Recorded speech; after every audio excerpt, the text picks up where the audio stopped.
Oh, hi, hi. I bet you all were expecting some kind of like punk, no, not punk, but like some dubstep, swing hip hop stuff. But I thought to forego it this time because, yeah, I'm just gonna come online. Hi, hello everybody. Welcome to Wrestleview Weekly. I'm Doug Lackey.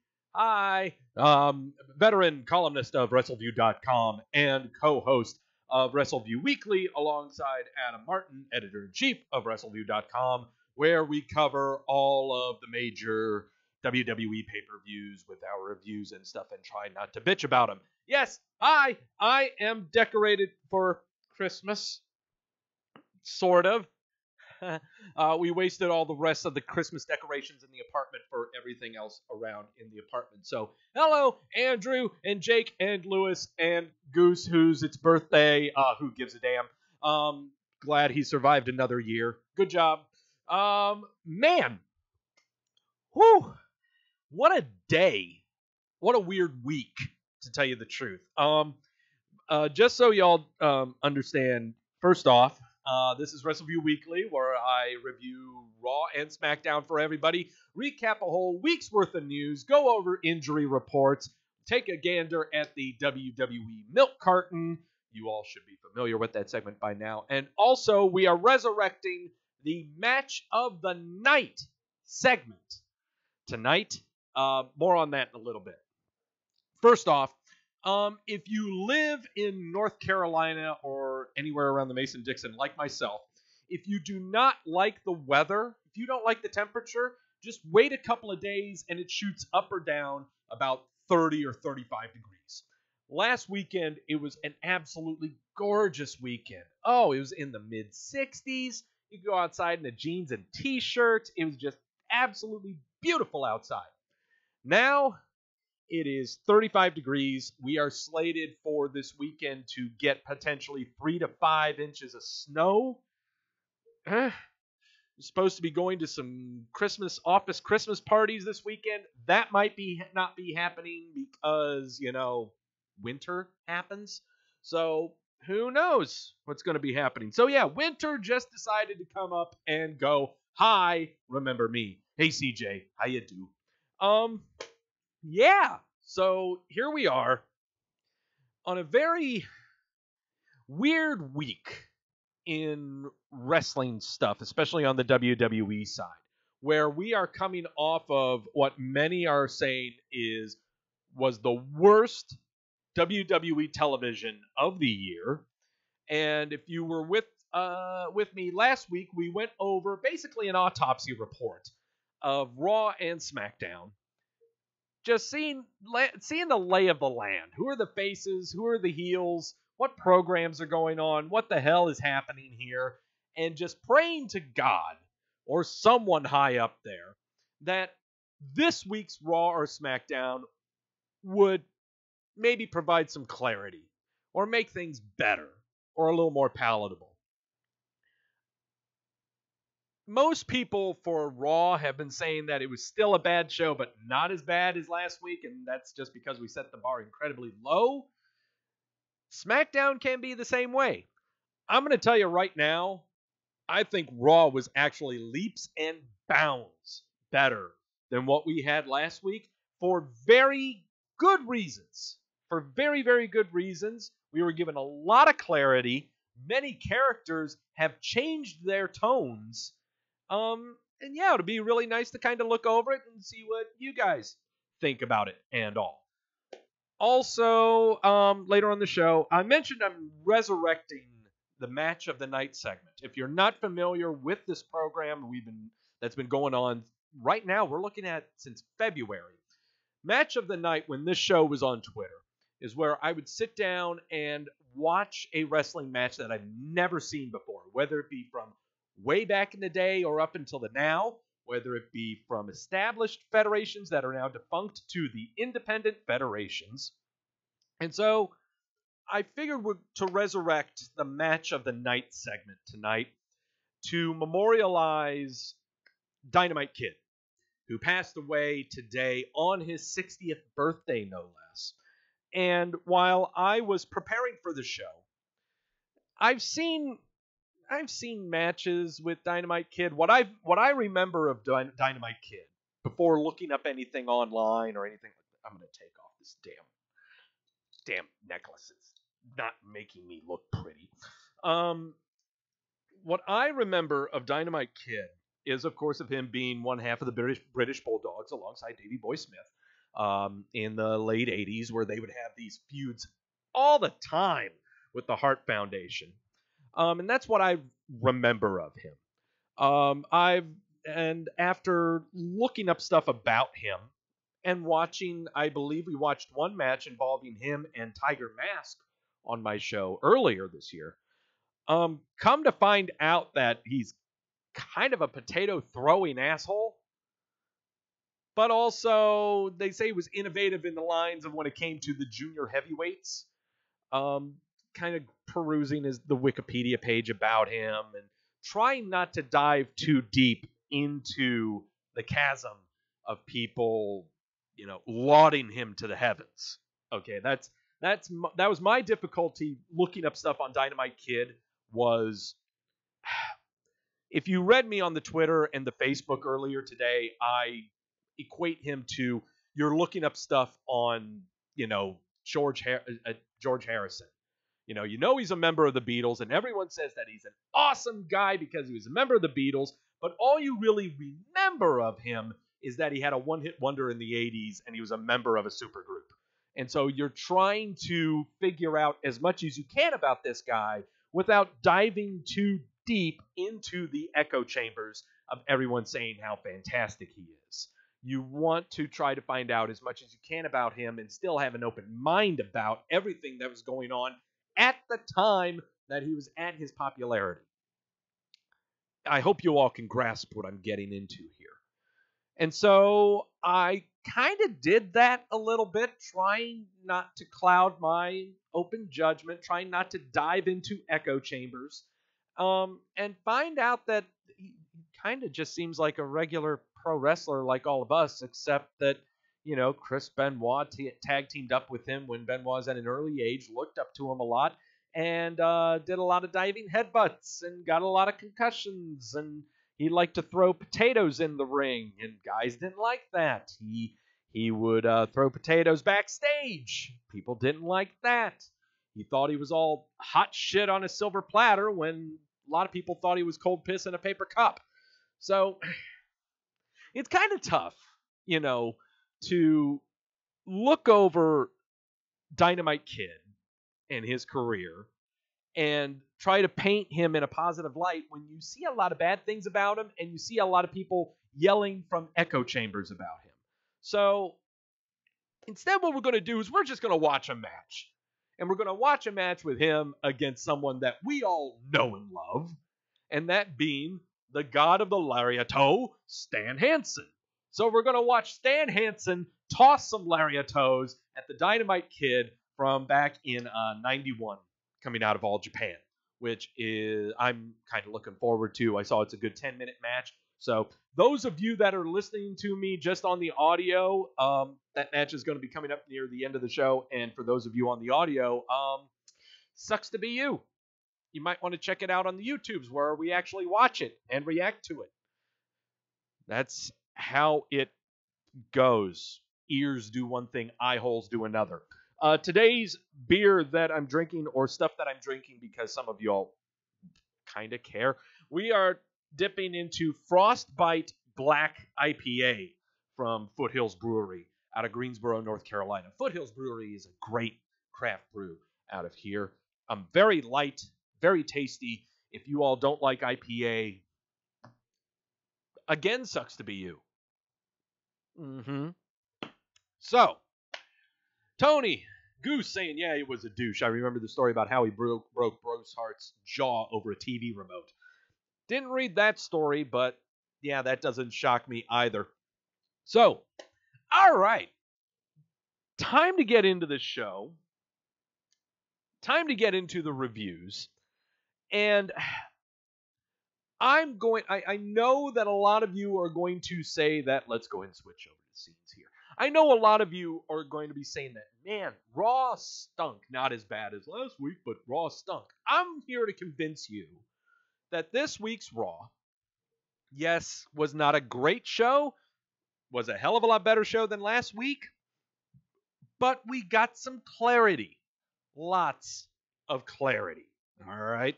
Oh, hey, look, there's a Ronda Rousey, and she's standing out there on the ropes. It looks like she's trying to get a hot tag. Ugh. Gonna have to talk about that one there.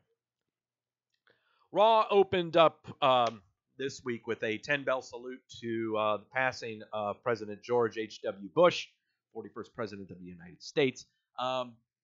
Some of you, I know that's kind of weird that you may be thinking that they did that, but also they were in Houston, Texas, Bush's home state, so they kind of had to do this is one thing, and also it's just a nice thing to do. You know, whatever. They always do the Veterans Day and the Memorial Day and the Martin Luther King Jr. Day stuff with their show. They got to always do this kind of stuff. So if you've got a problem with it, once again, sucks to be you. That's going to be the motto of this show today is sucks to be you. Okay? So we are starting off the show with the tag team match that they lauded about before this show at the beginning of Monday. And that was going to be Wowdy Wanda Rousey and Natalya versus Nia Jax and Tamina. It's kind of weird that they start these shows right off the bat with a match. It's always a good welcome change. Nothing wrong with that. But then things get kind of weird before the match even starts. The Wyatt squad came out and they're hulking a table around. Jax and Tamina jump Rousey and Natalya from behind. A lot of rigmarole happens. Yep, stuff. People start hitting each other, and before you knew it, Natalya got powerbombed off the ring and into the table. So we don't have a match right now. There is no match. Thank the heavens. Thank the heavens that there wasn't a match. If that match would have happened, Lord knows how long other stuff would have taken place. After all of that stuff, Alexa Bliss is coming down to the ring, and she's doing another fan forum thing with Sasha and Bayley. They answer really awkward questions. I don't know why they do this. Why are they doing this segment? Is it to tease women's tag team belts because Bayley just mentions it out of the blue with a question that a fan had about the changes that they would bring in 2019? I don't know. And then Dana Brooke, Alicia Fox, and Mickie James come to the ring. Alexa Bliss says, no, we're not doing this again. Instead, we're going to have a tag match because my name's Teddy Long. And so we have Sasha and Bayley going against Alicia Fox and Mickie James with Dana Brooke at ringside. It's so audience just doesn't care. Audience didn't care about the segment, even though they brought up women's tag titles. What I absolutely love about this match, though, it has nothing to do with the match in general. It is Corey Graves going. They're fighting. They're hoping to fight for titles that don't exist. They are having this match hoping to win titles that don't exist. Will it happen soon? Probably. I keep saying it's going to happen, and it's only because we see all these freaking women's tag team matches. But the problem right now is that they are being driven into the ground hard. Sasha and Bayley matches all the time. Riot Squad matches all the time. Deville and Rose matches all the time. Naomi and Asuka matches all the time. It's getting pile driven into the ground. And I don't know if, even if it were announced that there are going to be women's tag titles, if it would really matter. If people would really care about it, just because they're there. It's almost like when they came out with the light heavyweight title, or they came out with the hardcore title, or the European title. They just came out with it just to have it. But people didn't really care about it. It was just great to announce it, And that's what it seems like to me. Everyone wants just the announcement of it, but it doesn't really happen. But who the hell cares? You know, Sasha and Bayley got the win in the match, as if you really cared about it. Dean Ambrose is going to be on Raw tonight. Oh, praise the heavens, can't wait. Oh boy, oh boy. And Karen Borbin says that it's going to be Drew McIntyre Appreciation Night on the Raw show. We have some guy named Morgan Weller at ringside for the Tribute to the Troops show. I'm sure that he did something at the Tribute to the Troops show that was recorded over at Fort Hood in Texas earlier that weekend. So I'm sure he did something. I don't know. When they showed him on screen, no one applauded. No one cheered. No one knew who the hell he was. It's amazing. Yeah. Rousey found Bliss backstage and says the Riot Squad crossed the line. It's just funny as hell. You got to check it out, okay? Hop online, hop on the YouTubes and find it. I'm not going to play it out on here, okay? Because I don't want to get dinged by the YouTube Gestapo. But check out the Karen Borbin video montage about his rise to power that was aired on Raw. It is absolutely hilarious. The aforementioned Borbin is backstage. Bobby Woot and Chad Gable show up. They say they want a rematch with AOP for the tag titles. Rude says he'll do anything to get his hands on Drake Maverick, and Borbin says, well, you lost to AOP, so you can't have... But, no, that ain't going to happen unless you can have another match if Bobby Roode can win against Drake Maverick. Rude says, okay, well, what's the catch? Borbin says, no, there's no catch. It's just the only condition is that Gable and AOP can't be at ringside. Nothing to worry about. Yeah, no problem. Lucha House Party is going to be coming out to do something. Commercial break. Revival come out because Lucha House Party is in the ring.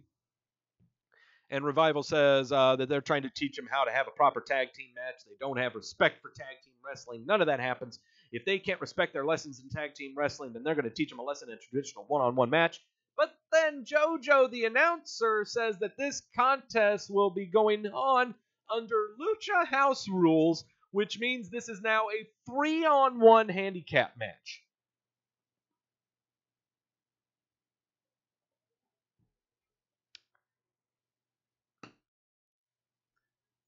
Short people in funny masks are fun to watch. I got no problem with it. I've never had a problem with it. Monday Night Nitro was absolutely fun because of those matches. Where you'd have Lucha Libre tag team matches for no reason. You had 6-man tags for no reason. There weren't any hot tags. There were people just doing flips and stupid shit everywhere. Flying over the top ropes, going everywhere. Man, that was some fun stuff. I loved that stuff. Don't get me wrong. Okay? However, you don't do that when it's just 3-on-1 or 3-on-2. Look, I get it. Luchadors are fun to watch. Got no problem with that.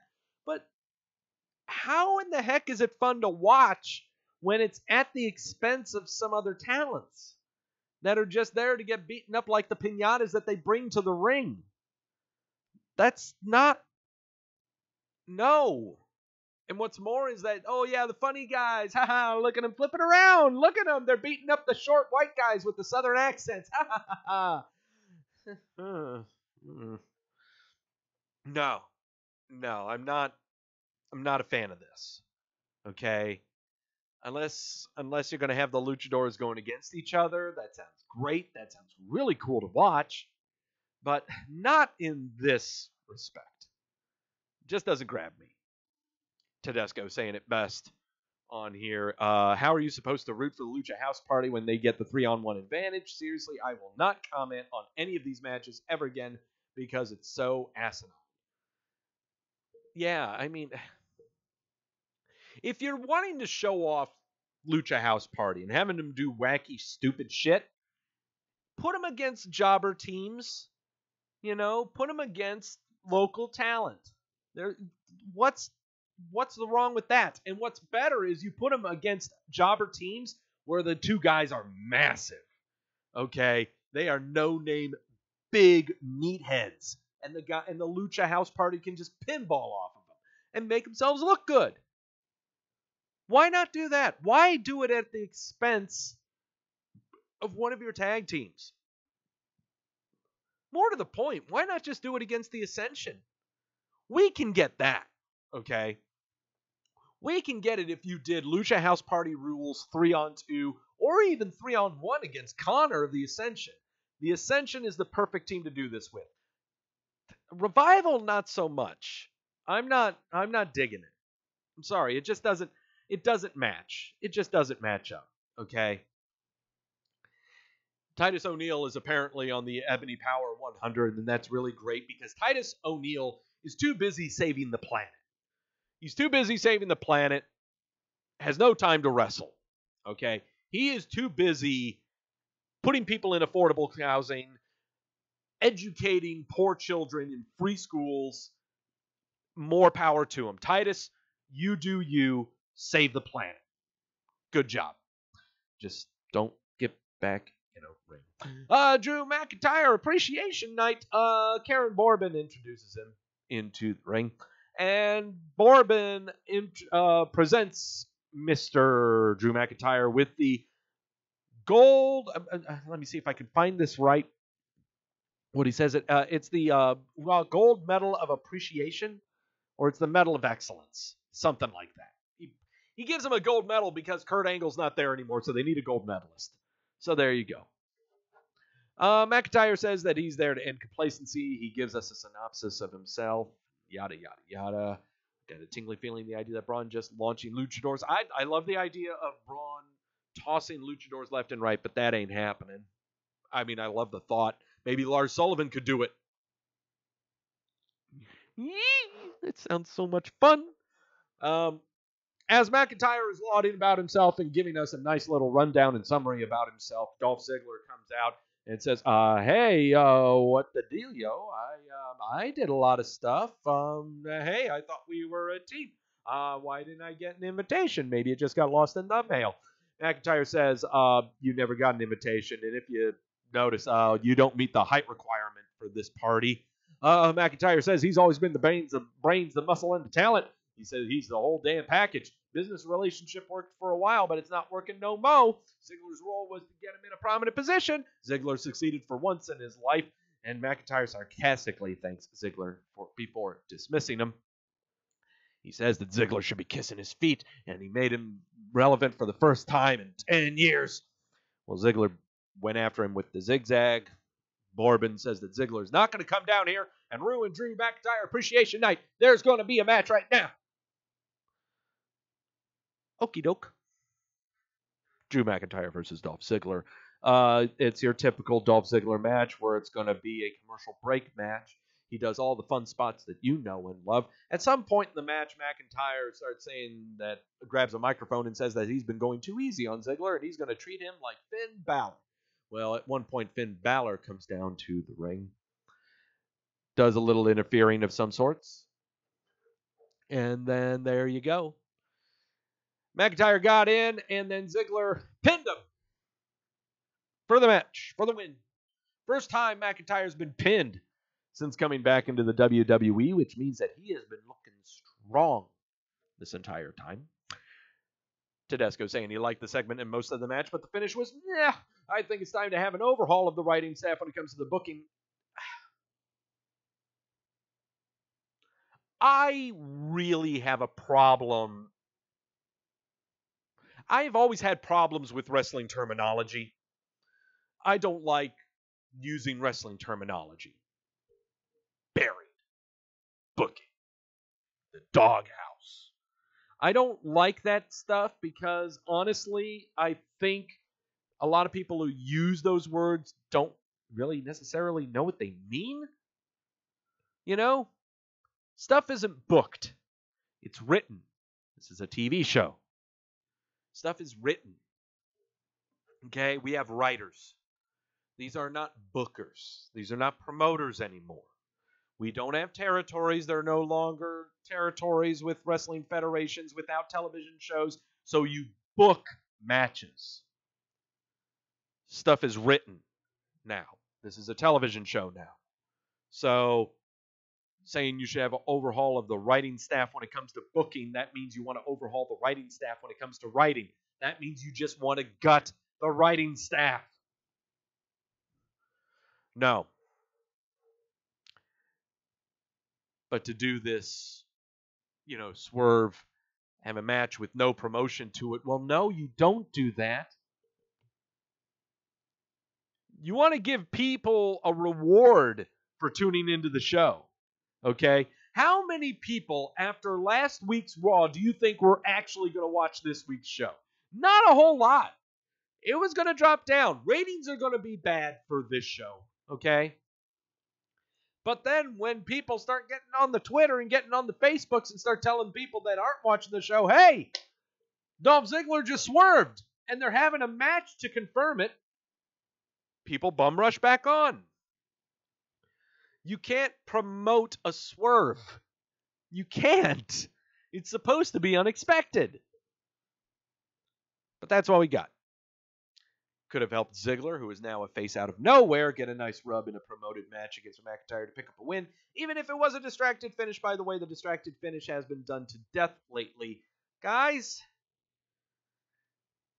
it's professional wrestling.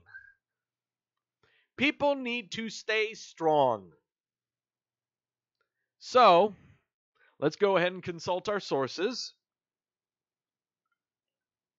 So, we have a problem with the distracted finish for McIntyre versus Ziggler. We have a problem with this. Okay, so let's say we not do that. You have just had Dolph Ziggler swerve on Drew McIntyre. By the way, this is the 12th swerve by the WWE. 12th swerve. We've had 9 heels and now 3 baby faces due to swerves this year. This is unprecedented, first off.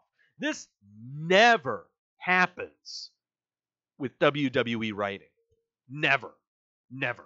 You're lucky to get 3 or 4 in a calendar year with the WWE. Sometimes even 1 or 2. 12 is outright obnoxious. Okay?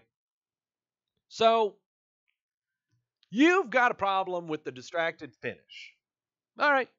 We will not do this distracted finish. Dolph Ziggler just swerved on Drew McIntyre. Perfect for one perfect. Okay, that's what you do. You got the confirmed heel, who's as an established heel. Person swerving to be babyface. And here is your affirmation. Here's your confirmation to solidify that this guy is a babyface and the other guy is a heel. We're going to solidify this. So how do we do it? You don't want to do a distracted finish. If Ziggler were to go clean on McIntyre without distraction, clean as a whistle, how the hell does that make McIntyre look? I mean, it makes Ziggler look like $1 million. Is McIntyre still strong? Depends on how much offense was given and what he actually goes down on.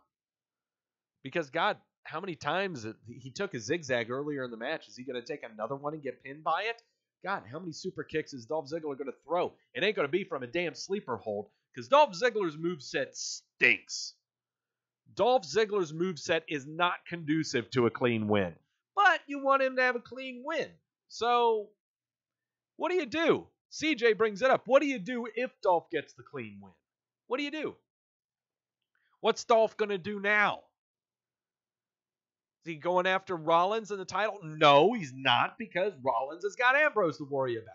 He's not going after Lesnar. Lesnar is too busy wondering what's going to happen with him when Braun Strowman comes back. What heel are you going to have him go against? You're going to have him go against Drew again? No. But let's put it more to the point. Let's look at it the opposite way. What if Drew went clean over Ziggler? Well, everything that you just did with Ziggler means nothing now. Nothing. Could it be from a flash pin from Ziggler? Sure, it could be if the match didn't last 15 to 20 minutes. You can't. If it didn't go 15 or 20 minutes. What do you think Dolph Ziggler is? Finn Balor? This was the best way to put Ziggler as a confirmed swerve and keep McIntyre strong. It's the best way to do it. And also, you want to progress the McIntyre-Balor feud that you have going on. Best way to do it. You have Balor do the distraction. Think distraction finishes have been done to death lately? Holy crap. I would like to introduce you to the NWO. Because that's all you had throughout the 90s was distraction finishes. Every single match had a distraction finish. But still, that's what we got. Distracted finish. Ziggler is now a babyface. And Drew McIntyre, I think, is probably confirmed to be the top heel in the WWE on Monday Night Raw. Lesnar, maybe, but we have not had one mention of Lesnar since Survivor Series. None. What's going on? No clue. They're doing the same as they've done before. We got no Lesnar. We got no Heyman. I just asked for Heyman. Just bring out Heyman every once in a while to remind us of the badass that he speaks for. That's all we need. We don't need to see the red belt. Just him coming out reminding us that Lesnar is a badass. Oh well. I can only ask for so much. McIntyre's angrily walking backstage. For one, McIntyre does a fantastic ad-lib promo. I'm going to give him that right now. And he says he's going to get Ziggler, he's going to get Balor, blah, blah, blah, blah. Ladies and gentlemen, Elias shows up with his hair dry, and oh my God, does he look like Rosanna Dana doing an impersonation of Randy Savage. Ugh. Elias, never have your hair dry ever again. Elias, put it back, get all your hair back in a ponytail, or wet that shit down. Because, dude, it don't look good. It don't look good at all. But he basically talks smack about Bobby Lashley. Lashley and Lio Rush come out. Lashley does some poses. Elias goes after him with the guitar. They all run away, except Lio Rush gets thrown back on stage by Finn Balor, and Elias smashes him with a guitar. So there you go. That was your segment right there. Karen Borbin watched it in disgust, but then Jinder Mahal shows up and says that he wants to teach Finn Balor a lesson. And Borbin agrees. As for Strowman, So we're going to have Jinder Mahal versus Finn Balor for the 20th time in the past 6 weeks. Oh boy, can't wait. Heath Slater and Rhino show up in his office. They were about to get back on the milk carton. They were close. Heath Slater and Rhino show up in the office. Corbin says there's only room for one of them on Raw, so one guy's going to have to quit to save the other one's job. Slater says he has a family and kids. Rhino says he just can't quit. Well, Corbin says, well, you guys handle it in the ring. You'll fight. The winner stays on Raw, the loser's fired. Okay. Coming up next, Bobby Woot against Drake Maverick. You know the stipulations. This match was about to go on. Maverick is terrified. He throws his vest in Rude's face, but Rude takes him down, punches away in the corner. Footage is shown backstage on the video monitors that AOP is beating the shit out of Gable. Karen Borbin runs up to them and says, oh, crap, I forgot to tell you, this is actually a 3-on-2 handicap match. So, Gable, you need to get back to the ring. AOP, you need to go to the ring. AOP comes over to ringside while Rude hits Maverick with the glorious DDT. AOP broke it up. Gable hobbles down to the ring only to be grabbed by AOP, and Gable and Rude get super collided. Drake Maverick comes back into the ring, pins Rude, and your winners are Drake Maverick and AOP. So that was fun. I like that kind of stuff. Yes. John Cena is going to be getting this Sports Illustrated Muhammad Ali Legacy Award, which sounds really neat. Time for a Dean Ambrose segment. Oh, this one. Okay. Let's talk about the Dean Ambrose segment. I told you that this Raw was going to provide us some clarity. And we got it with Dolph Ziggler and Drew McIntyre. That was one of the issues that we had with the autopsy report from last week on Raw, was that we had no resolution between McIntyre and Ziggler. We got it. Good. What else? The status of Braun Strowman and his injury, that is still forthcoming. That is all pending. That's about time right there. Filler matches. Honestly, we have yet to get to a spot on this show that is not a filler match. I guess if you want to, well, no, Sasha Bailey shit, that was filler. We don't know what the hell that's about. We just know that Alexa Bliss doesn't like him. So,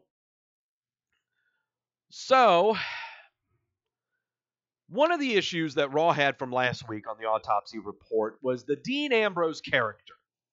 How for the first 2 weeks he was silent, he was brooding, he was menacing, he was cowardly, he would jump from behind, and now for the past 3 weeks, we have had an obnoxious, just won't shut up, Dean Ambrose who notices that Elias is not making fun of people, so in order for him to confirm that he is actually a heel, he has to make fun of people and how they're disgusting and disease-ridden, and I don't get that. You already confirmed that you're a heel by turning on the Shield and talking smack about Roman Reigns. That you don't need to bring us into this, okay? We have nothing to do with this. We got nothing to do with this, champ, okay? So apparently now Seth Rollins comes out to the ring along with 6 other people, all adorned in gas masks, and Ambrose is wearing a nice little floopy, leather fluffy jacket on the collar, and so many mentions around everyone on the Twitter saying that he looked like Bane from The Dark Knight Returns. I am really beginning to believe that Johnny Moxley loves Batman. I mean, that's how he developed his character. He used Heath Ledger from The Dark Knight as inspiration for how his character is delivered and its mannerisms. He made references to Batman in a lot of promos that he did with Cena. He did them with Rollins and Reigns. And now we get this crap. I am really starting to question who is responsible for this character development of Dean Ambrose, Johnny Moxley. I'm not going to blame the writing staff on this one. I don't think this is the writing staff's at all. I think Ambrose approached them with an idea and they went, okay, it's on your head, partner. Here you go. We'll provide you with everything you want. Oh boy. The only plus I will give this is that they have augmented Dean Ambrose's theme music, so now that it has some kind of air raid siren attached to it before he comes out. And the siren keeps going throughout the entire entrance music. I don't think that any of us will have any argument in saying that one of the most effective entrance themes of all time was Stevie Richards' group. Okay. From back in the Attitude Era. Trying to remember it right now for the life of me. But all it was just alarm signals. Man, when you heard that shit go on and you were like, hands over my ears. Oh, my God. Oh, you hated them? Nuclear heat. Nuclear heat. I was about to call them Citizens on Patrol, but no, that's Police Academy stuff is what that is. Right to censor. That's who it is. Right to censor. I get that they're trying to go for the right to censor vibe, but it's just not going to fly with Ambrose because, I don't get it. It's an annoying addition to his theme. I totally get it. But we're trying incredibly hard here to confirm he's a heel. We already know that he is. He turned on the Shield, one of the most fan-friendly and over-the-top stables everyone loves.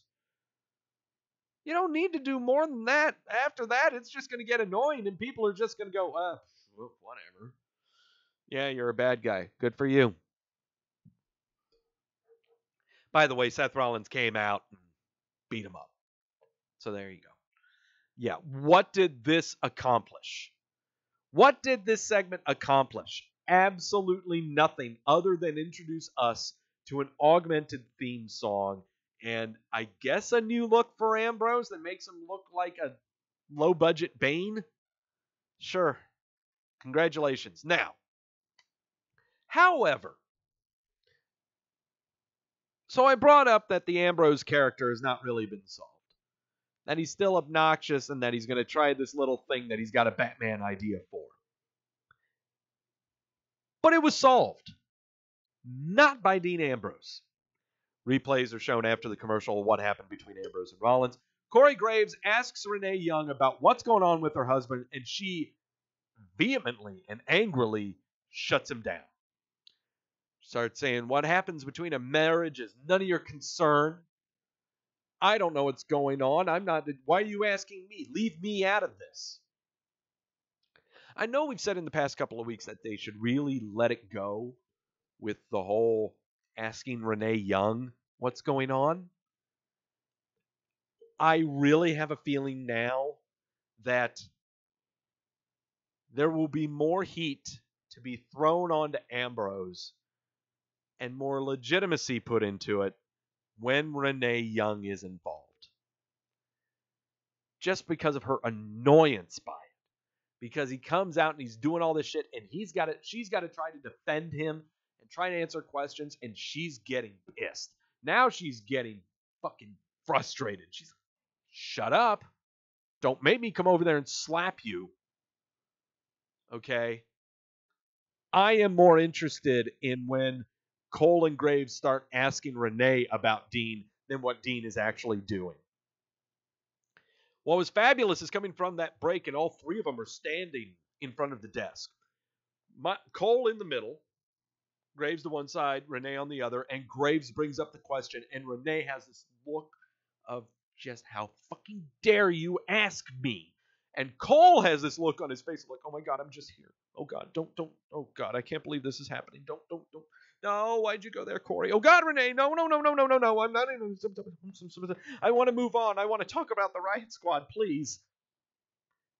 That makes for great TV. That makes for great character development. That makes for great story progression. That makes for clarity. Okay? Perfectly augments the storyline. Perfectly does. Now, does that mean, what are we supposed to take from that? Does that mean that Renee Young is now a heel? No, stop it. Don't read too into this. It doesn't mean Renee is now going to accompany Ambrose to ringside. It doesn't mean that she's going to start getting into wrestling and shit. No. Andrew, you're right in the chat room. Her anger has been building every single week since this swerve has happened. Okay?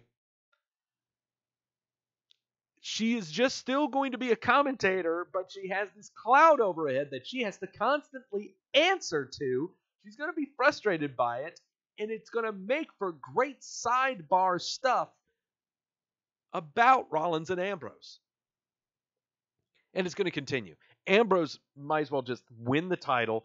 He's going to do some horrible shit throughout his reign. He's going to say horrible shit, and Renee has to try to defend it, and yeah, she's going to end up slapping somebody.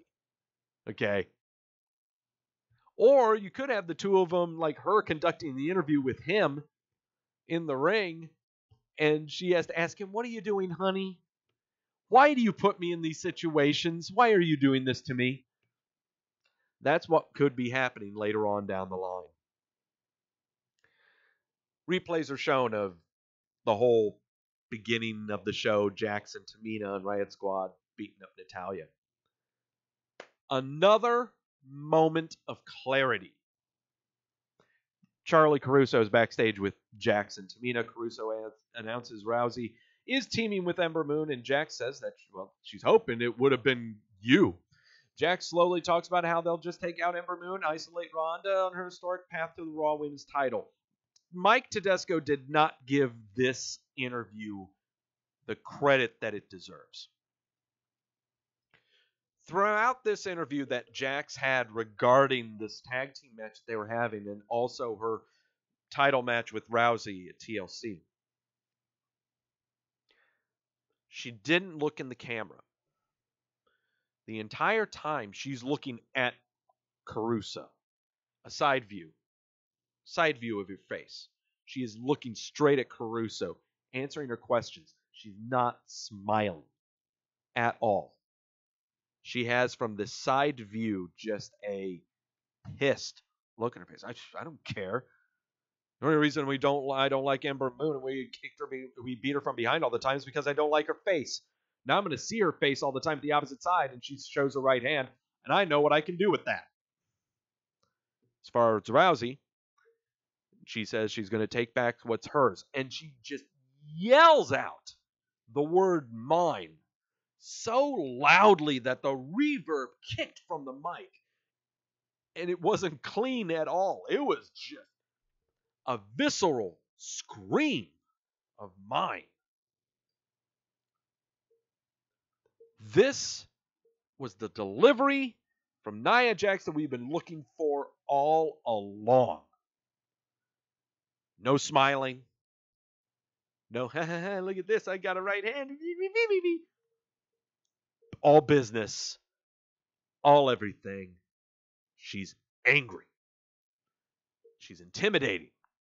She's the biggest girl in the entire roster. It's what she's supposed to be. She ain't supposed to be smiling. She ain't supposed to be cracking jokes. And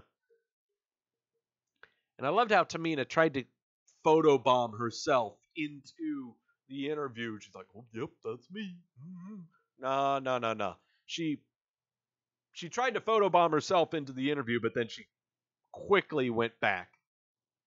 Just so you don't see her. Because Tamina doesn't know how to emote. So you might as well just not have her in shot. Ronda Rousey, throughout this time, before the match and everything, her delivery and her lines was much different compared to last week's. She was not given ample enough microphone time to give us 3 or 4 syllabled words that would just go over our heads. Well, it doesn't go over our heads. I mean, we're smart people. But most people that were watching this, and especially live, are not very smart people, and they don't know how to react to those big words. Ronda Rousey did not say any big words. People understood what she was saying. She delivered with a good enough cadence that people could follow her. One of the problems we had with last week's Raw were Jax and Rousey's deliveries of their lines and the establishment of their characters. Solved. Especially with this segment that Jax had with an interview. She was fantastic. Look it up. Seriously, it is a complete 180 from anything that she has ever delivered for the past 3 weeks. Ever since Survivor Series and that incident with Becky Lynch, they tried to lampoon off of that. Was not working. Was it visceral? I don't know about that. But, the audio was not really adjusted well on the mic. Nia Jax was way too close to it when she yelled. But still, here's the thing. It is a major, major plus. I believe. This was the biggest takeaway I took from Raw. Was this interview right here. I think it was a major, major plus. It's kind of unfortunate that Tedesco just gave it this kind of a small paragraph and probably didn't mention it at all. But it's a big deal. It's kind of a big deal. Loser is fired from Monday Night Raw. Slater versus Rhino. Slater won this one without a commercial break, hitting a neck breaker and pinning him. Rhino is stunned. Slater is sad. Too bad. Mike Tedesco did mention from the Nia Jax promo that she delivered it way better than she did last week, except for the scream at the end. Well, that's audio problems. If Jax keeps doing that rather than the bizarre Valley Girl thing, she'd be money.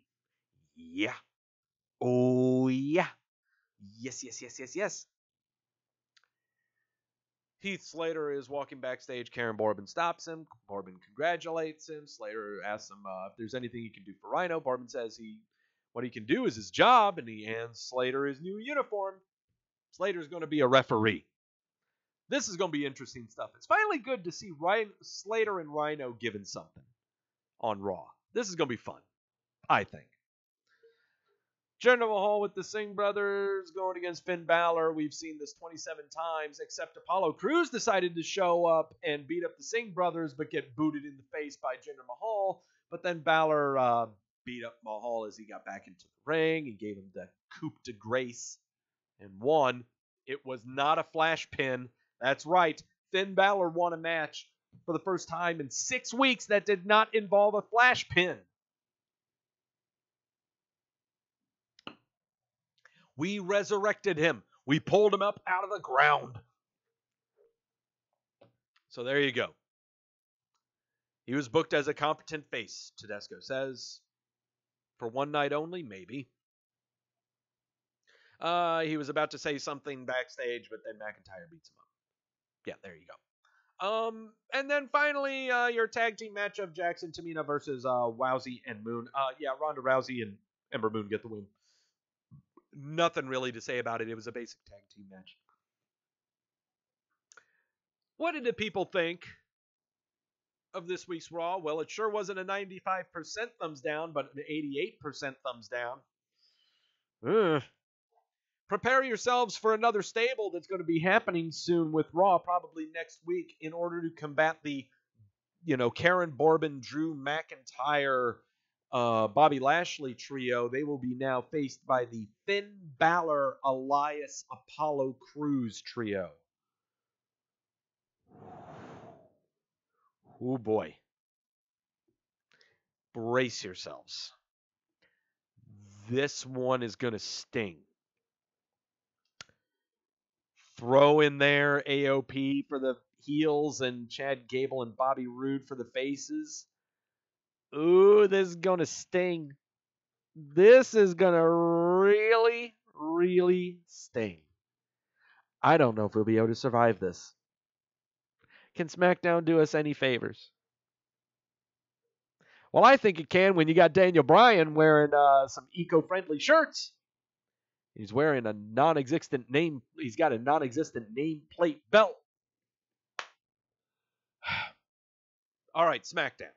Because no one watches SmackDown. And you depend on me to tell you what happened on SmackDown. Because you don't watch SmackDown. No one watches SmackDown. Do I watch SmackDown? Yes, I watch SmackDown. Oh, boy. You're right, CJ. That potential 6-man tag or 10-man tag. Oh, my God. Oh, boy. We are going to fly through this show. And this is not even a go-home show here. Next week are go-home shows. Oh, they're gonna stink so bad. Let's go ahead and book the Raw go-home show right now. Let's go ahead and do it. We're going to see a tag team match of Elias and Apollo going up against Jinder Mahal and who is the fuck that Elias and Bobby Lashley. We'll see the Riot Squad go up against Sasha, Bayley, and Natalya. Or Natalya's going to have a singles match against a member of the Riot Squad. Ronda Rousey's going to have a contract signing with Nia Jax, or they're going to have a face-to-face interview of some kind. Finn Balor and Drew McIntyre are going to have a speaking segment. Nothing's going to really happen. Heath Slater is going to referee a match involving something between someone of Baron Corbin's liking and go against it and do a quick 3 count. I bet he'll probably be refereeing that tag team match. Karen Borbin will come out and say, like, Braun Strowman's not going to show up at TLC, blah, blah, blah, blah, blah. And out comes Braun Strowman to march down and beat him up at the end of the show. I think I've just booked at least 2 hours of Raw right there. Yeah, I think I just did right there. I think I just effectively booked next week's Raw. So, am I locking that? Hold on. Hold the phone. Let's go back to main screen here. Am I locking what I just said is going to happen next week on Raw?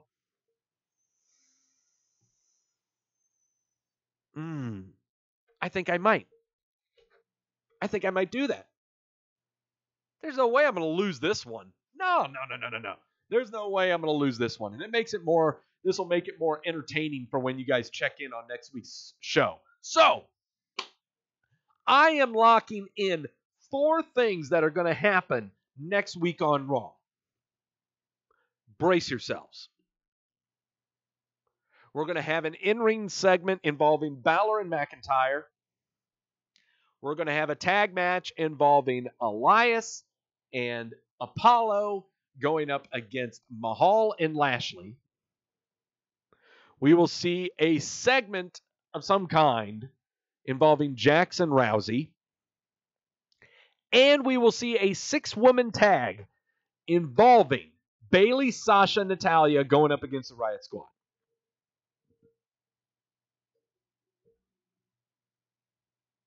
I'm locking it all. 4 shots of tequila on the line. I will take probably 2. I do it. Come on. It's for entertaining purposes. Because apparently I don't have enough people watching me right now. You got to subscribe, guys. Please tell some people to subscribe to the Wrestleview channel so that they can see me drink, because I don't know crap about professional wrestling. That's how you do it.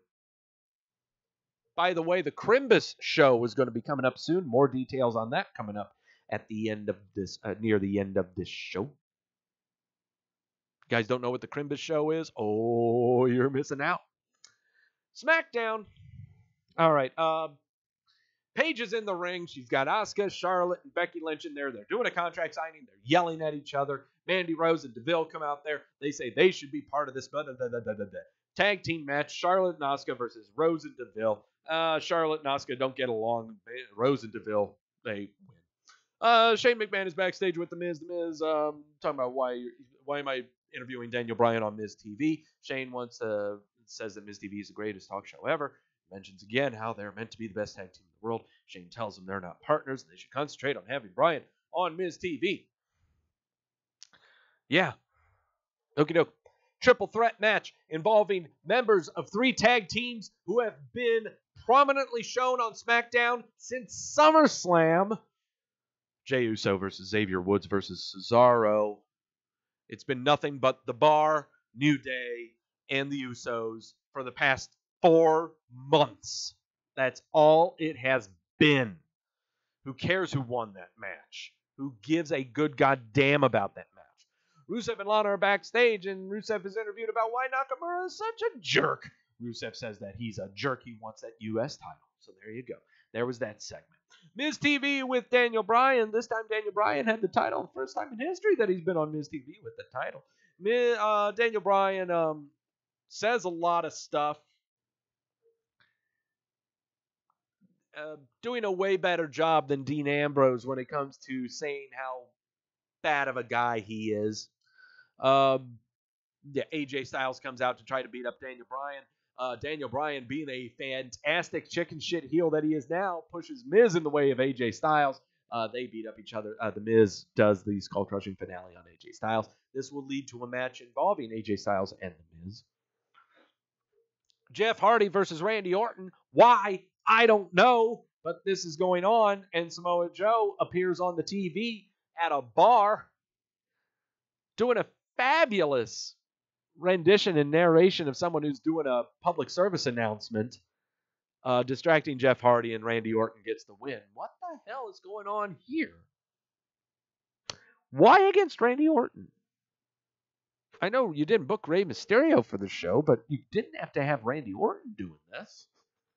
Could have had someone else doing this, but no, they wanted Randy Orton to do it. Samoa Joe gets back on the screen, reintroduces himself, and he says the moderation is the key. You can choose to have a few drinks and enjoy yourself, but you can choose to have 14 and wake up in jail. The choice is clear. Drink responsibly. I agree. Roy Nemmer saying that Samoa Joe is the ultimate heel, but he needs a big win or else he could end up like Bray Wyatt, and that he's a good heel but loses every big match.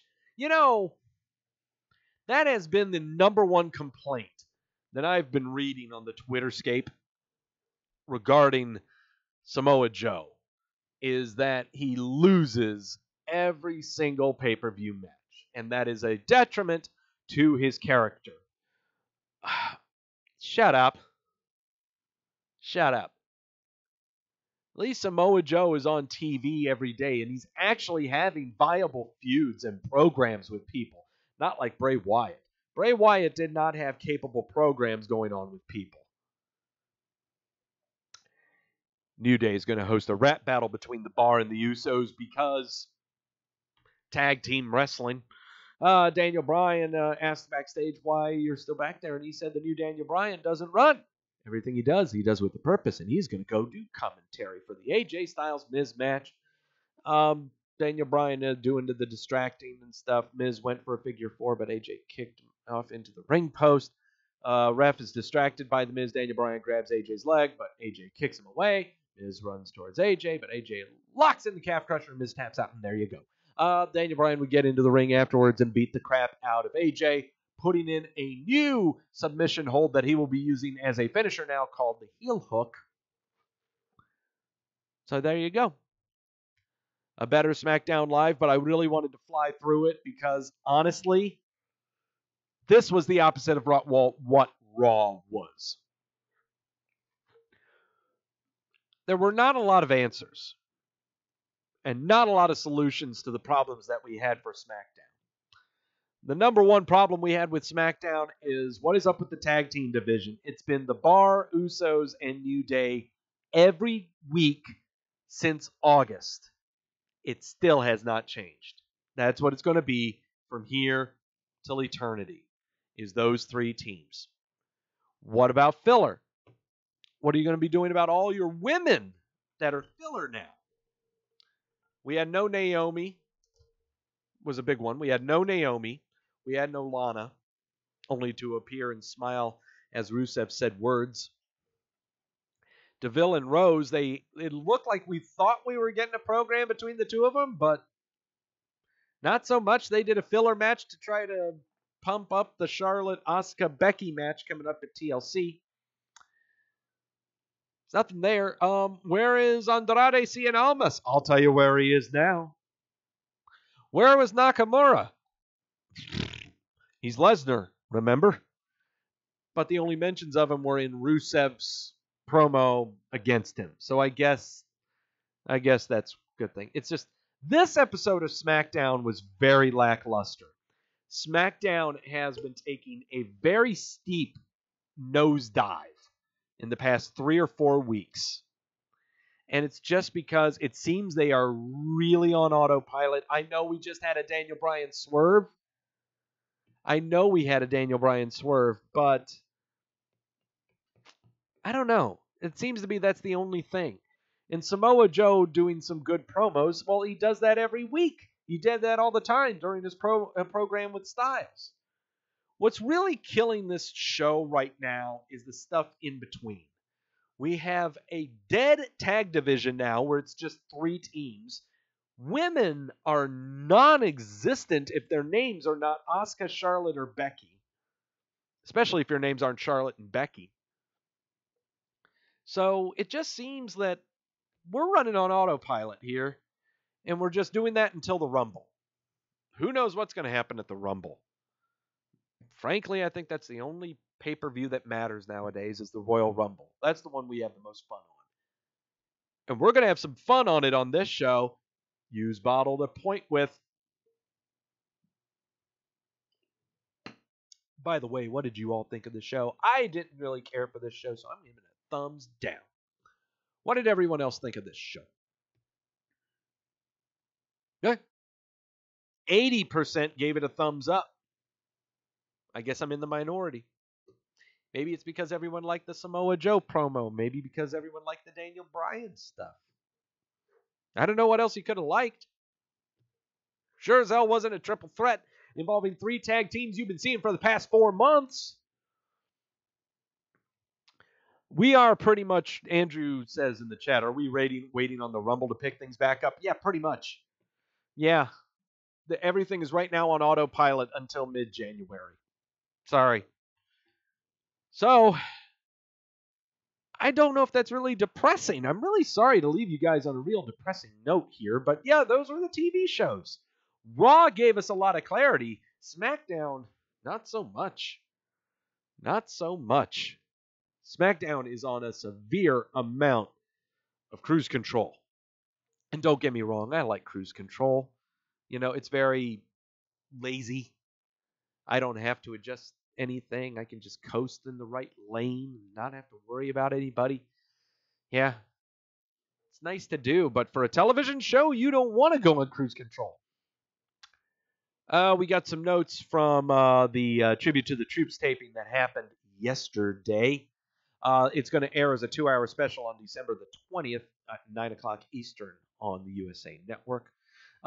We got some stuff here involving, it looks like Ronda Rousey going up against Sarah Logan, it looks like. Following matches that we are going to get is Daniel Bryan and Dean Ambrose going up against Seth Rollins and AJ Styles in a tag match. Ronda Rousey and Natalya and Nia Jax going... Okay, it's actually... Okay. Rousey and Nia Jax versus... Nia Jax and Tamina versus the Riot Squad. So we got triple tag... Oh, God. And then Becky Lynch and Charlotte Flair versus Mandy Rose and Sonya Deville. There's going to be a lot of people making a lot of appearances, so there you go. Yep, there we go. That's what's going to happen. Hey, remember this guy without the chin? And he got accused by an underage girl about sending a dick pic too? Yeah, he's issued another statement on Twitter, continuing to deny all of the recent allegations against him. Ellsworth remained quiet on social media over the last 2 weeks after he was accused of sending nude photos and videos of himself to a 16-year-old girl after following her on Twitter and later adding her on Snapchat. There's the statement. Yeah, if you want to have a blue screen of perv, go right ahead. Yeah, more power to you, dude. As we said before, John Cena is going to be receiving the 2018 Sports Illustrated Muhammad Ali Legacy Award. Cena will be receiving the award for his leadership as a philanthropist. This article by Sports Illustrated notes that Cena has granted nearly 600 wishes to the Make-A-Wish Foundation. So, yeah, that sounds great. One of the key things that the WWE has been doing that not a lot of people have been taking note of or saying that is great, and when I mean people on the internet saying that it's great, it's those that chime that they don't care about wrestling anymore. What WWE has been doing is a lot of cross-promoting. They recently had, I think about a month and a half ago, 2 months ago, Velveteen Dream made appearances at Evolve events. They have had many of their UK talent and NXT talent show up at Progress events over in the UK. There's all kinds of stuff that they do when it comes to cross-promoting. Well, Evolve issued a statement last week saying that they will no longer book talent from Impact.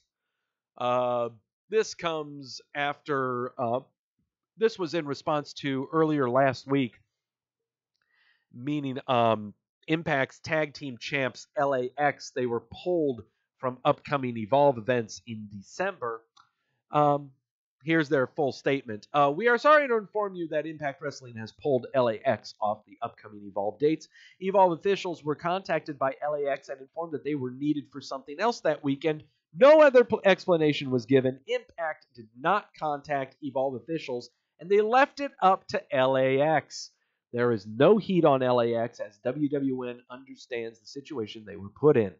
Evolve officials have told LAX that the plan was to have matches with the Street Profits that weekend.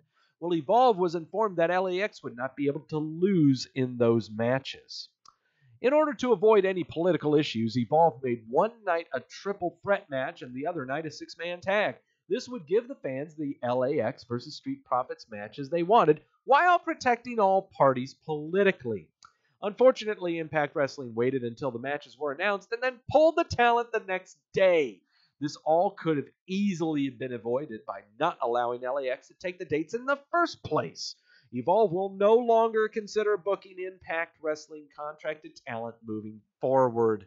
Evolve officials are currently working on a replacement and will have news early next week. We apologize for the lineup change, but we assure you that Evolve will produce something special for Evolve 117 December the 15th out of Queens and 118 on December the 16th out of Deer Park.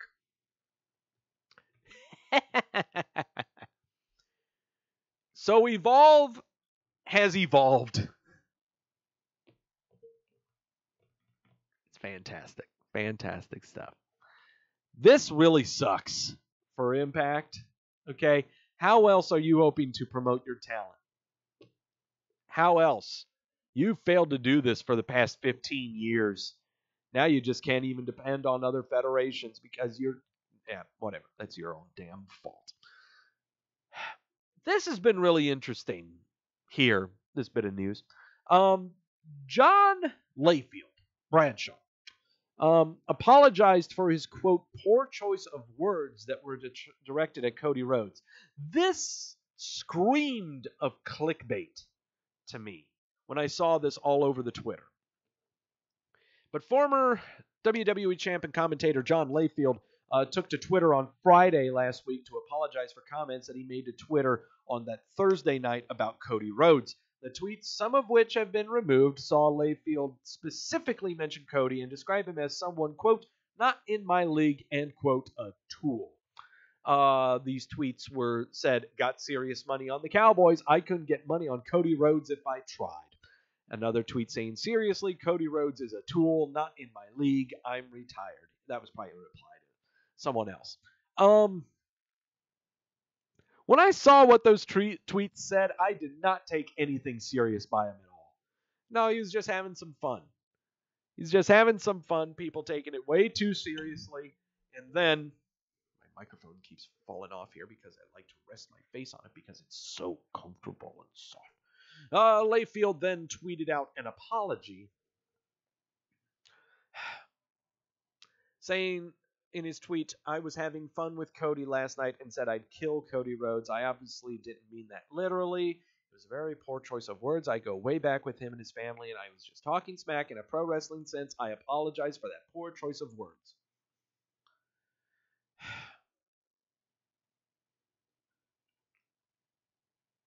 I really hate social justice warriors. I really do. I really hate when everyone just gets their panties in a bunch over the littlest things. And they do it and they go online because it's a goddamn megaphone. They can hide behind their avatars and hide behind whatever the hell the name they made. All to rile up a stake.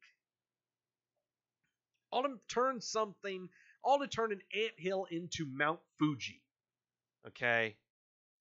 It's just like how a lot of people have been going on about how Rudolph the Red-Nosed Reindeer, the TV special that's been airing on TV for the past 40 years, people are complaining about because it promotes bullying.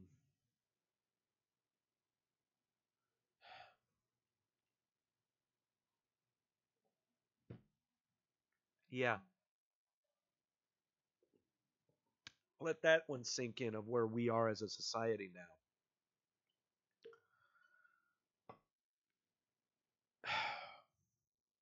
I have to move on. I have to move on to sane people that are on the internet.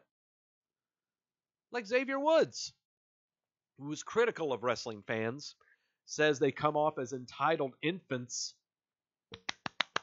Oh, this sounds like a fun one. The Manila Bulletin is featuring comments from WWE star Xavier Woods while he was on a promotional tour of the Philippines for the WWE. Woods was very vocal about fans critical of the WWE's product online. He says, quote, when people talk about the difference between the organizations, not even the organizations, like between like NXT and the main roster. So when they say like, oh man, TakeOver killed it, SummerSlam, this is going to suck. It's on the same company. What is there to complain about? You just got an awesome wrestling show on Saturday night, and you just had an awesome wrestling show on Sunday, and then you're going to watch Raw on Monday and SmackDown on Tuesday, and then NXT. Anytime anyone complains about wrestling, it's so annoying to me because people come off as these entitled infants. Because in reality, wrestling hurts bad. And then we're hurting ourselves to entertain the masses. And sometimes the masses want to tell us how much it sucks.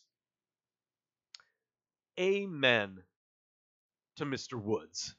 Amen. Okay?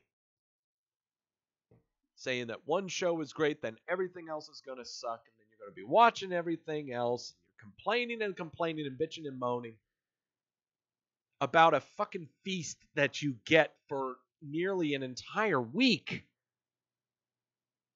Think about that. Think about how far we've come. 10 years ago, we had SmackDown on Fridays. You had your pay-per-view on Sunday that you had to pay $50 for.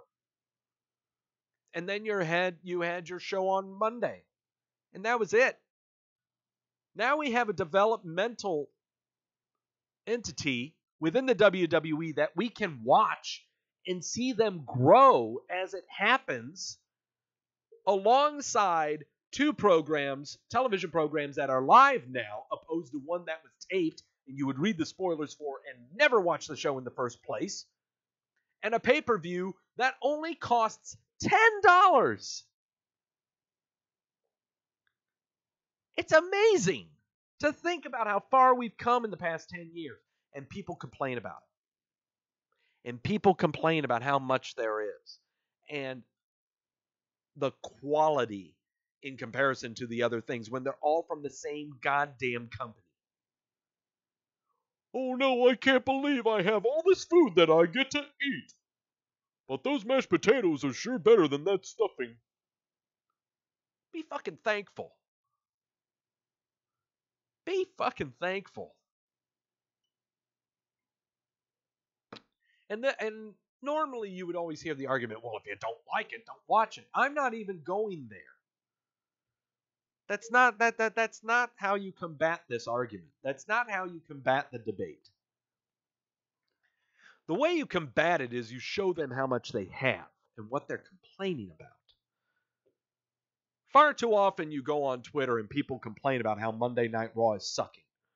And of course you tell them, well, turn it off if you don't like it. No, you can't help it. You watch it because you like wrestling. You like pro wrestling. You've been watching it since you were a kid. You can't stop it. I totally get it. But instead of just complaining about it, do something constructive about it. Last week, I provided an autopsy report about what the specific things were wrong with Raw and SmackDown. And I provided solutions, and most of them, the solution was just wait. Wait and see what happens. And sure enough, nearly everything was solved the next week. People who are complaining, but nothing constructive, don't need to be in your life. And I'm not saying just in wrestling. I'm thinking about everything in general. If you have people in your life that complain about stuff but provide no solutions or provide no clarity to why it's a problem, they are not worth your time. No. Not just in wrestling, but I mean everything in life. At the job that you're at, if they're complaining but offer no solution, go away. I got a job to do. You're at a sporting event and you're watching something at a bar and guys just complain, oh, this game sucks. Well, why does it suck? Oh, it just sucks. Tuck into your wings. I'm watching the game. You don't need that kind of stuff in your life. You need to have more construction in your life. Not something that just resembles not even a foundation. There, that's my philosophical talk for the day. I hope it motivates you in your life.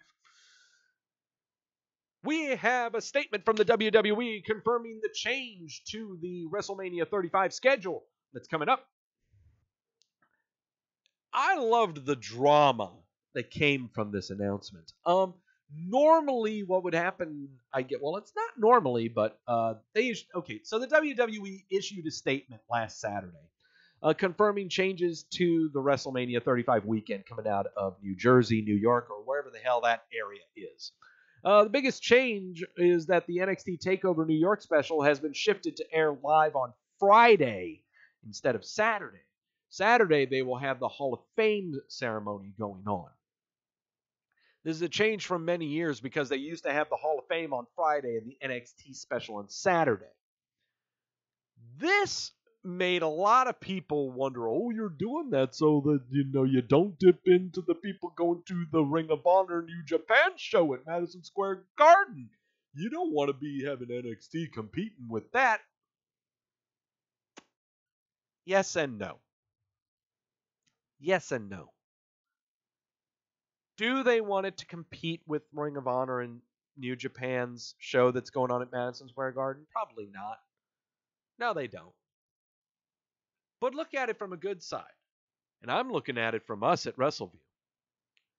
Me, I don't care about the Ring of Honor New Japan show. I've never been to an NXT show. I want to go to the NXT show. Adam wants to go to the Madison Square Garden show. I've never been to Madison Square Garden. I've never been to New York. But now we no longer have to argue about what show we have to watch, or want to watch for that matter. We can go see all of them.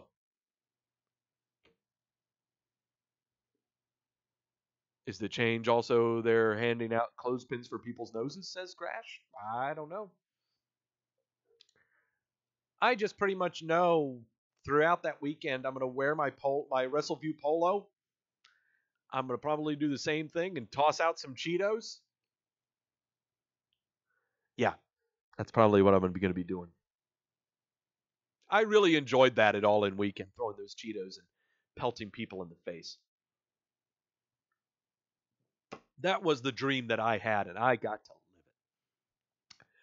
it. Former WWE and WCW star Pierre Carl Ouellet signed an exclusive deal with Ring of Honor. Man, he's a Mad Max Thunderdome looking fellow. The 50-year-old retired in 2011, and now he's apparently back because he really needs the money. And also, this guy named Brody King is also signing exclusively with Ring of Honor. I don't know what a Brody King is. Do I really care what a Brody King is?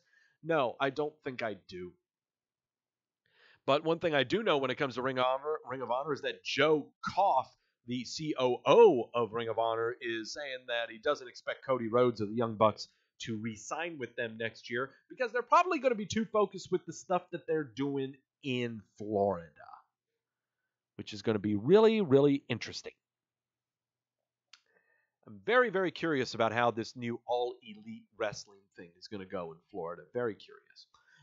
Chris Jericho was pictured with Impact executives over the weekend. Yep, here he is, hanging out with some of them. What does this mean? Who the hell knows? Just having dinner with them. All we know is that if he ends up doing something with them, he's not going to be booked on any Evolve shows. But a bigger thing is that Chikara founder Mike Quackenbush was over at the Performance Center for the NXT TV tapings that were going to be airing for these coming weeks. That's interesting. That is very, very interesting. Said here in his tweet, thank you to everyone at NXT and the Performance Center for making me feel so welcome. I relish the challenges, and I'll cherish the adventures from a whirlwind week with all of you. I love the work, and I love to teach, and I also learned so much being part of your team. This is going to be interesting to pay attention to. Okay. Some time down the pipe, something will be happening women's wrestling wise that's bigger than what we've got right now. Does it mean we're going to have our own women's show on the WWE Network? Maybe. But I think bigger things are in the books when it comes to women's wrestling in the WWE, in that there is going to be a massive influx of female talent. Massive. Okay? Do you realize that within the past 2 Mae Young Classic tournaments that we've had, that we were shown nearly 50 women? And I'm sure there are more than 50 women, but at least nearly 50 women that were not signed with the WWE were looking into NXT. Some of them have been signed to the WWE. Toni Storm, Mia Yim, Io Shirai, Kairi Sane, Shayna Baszler. To name just right off the top of my head. Many more to be signed. Many, many more to make debuts anywhere, from NXT UK all the way to the main roster. And it's going to be with the help of this gentleman to get them acclimated into that role, and at the same time, maybe help with the writing a little bit when it comes to the women's stuff on these television shows. Right now, NXT Women's Division is the best well-written division amongst WWE's product. Raw division, on the women's Raw division, not so good. Women's SmackDown division, everything is too centric on only 2 or 3 specific talents. Natalya and the Riot Squad, Natalya and the Riot Squad program is really sinking hard, fast. Sasha, Bayley, we have no clue what's going on there. On the SmackDown side, it's just Charlotte, Becky, and whatever the fuck everyone else is doing. We need someone like Quackenbush and maybe some others to come in and write for women. Give us some compelling storylines here, you know? It'll be really interesting to see. I really have a lot of confidence with this. This is going to be interesting. Because we've seen WWE do joint relations again with like Progress, with Evolve, with you name it. Chikara is the next one. And who'd have thunk that this would happen? 7, 8 years ago, whenever Chikara was founded, we were laughing at it. We were just laughing at it because it was going to be full of 300-pound guys jerking off in their minds watching women do stuff. Little did we ever think that the WWE would look at it and go, maybe we can polish this a little bit. It's amazing. It's absolutely amazing. Former WWE star Jack Swagger is going to be making his Bellator MMA debut this January. January 26th in LA is when he'll be making his debut. Okay. Good luck to you. He's been doing stuff with Lucha Underground. I know that. But, good luck to you, big guy. Get him, Hager. Ugh. We've got a little update on the whole Rhino being fired on Raw last night. He's not exactly fired. He's going to be fulfilling some match obligations. I believe they're going to South America. Yeah, they're going to be going to Santiago today. They're over in Santiago, Chile, and he's right now just part of their South American tour. He's not retired yet. Is he ever going to be? Who knows? But he's not retired. He's not fired yet. Yeah, so there you go. Ugh. Dry mouth. Consult the sources.